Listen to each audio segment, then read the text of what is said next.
risk, I will build my throne.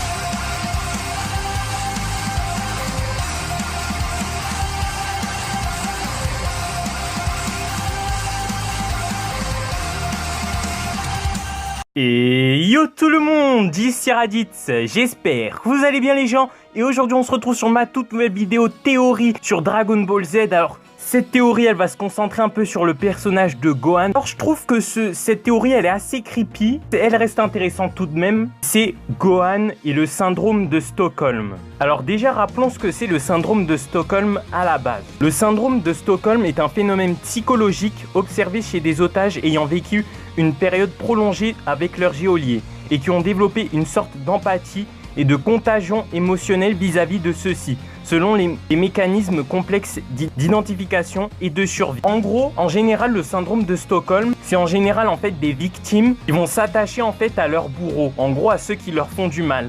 Et c'est un peu ça en fait le syndrome de Stockholm.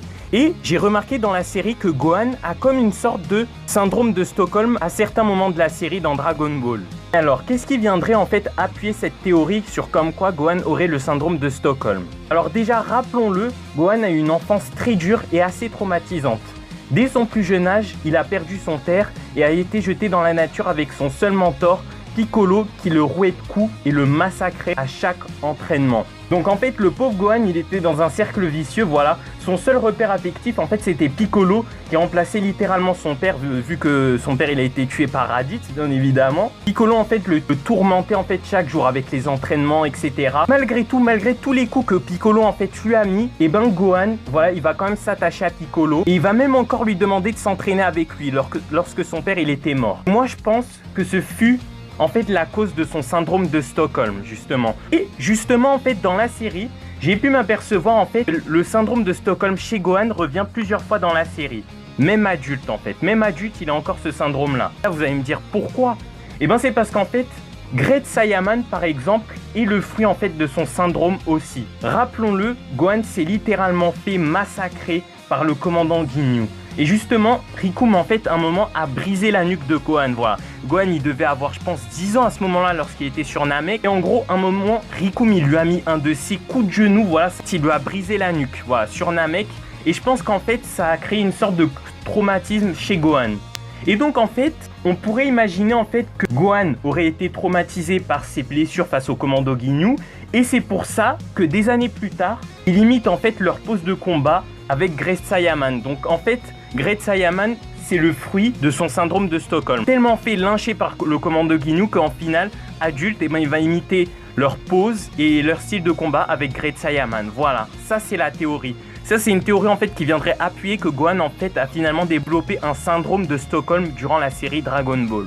Donc je vais pas vous le cacher, cette théorie quand même, elle est assez creepy, voilà, surtout que Gohan, on parle voilà, d'un enfant. C'était un enfant hein, quand il était sur Namek et même quand il s'était entraîné avec Piccolo, il était super jeune. Voilà, c'était limite encore un bébé, vous voyez. Donc c'est vraiment flippant, mais c'est quand même une théorie qui tient assez la route.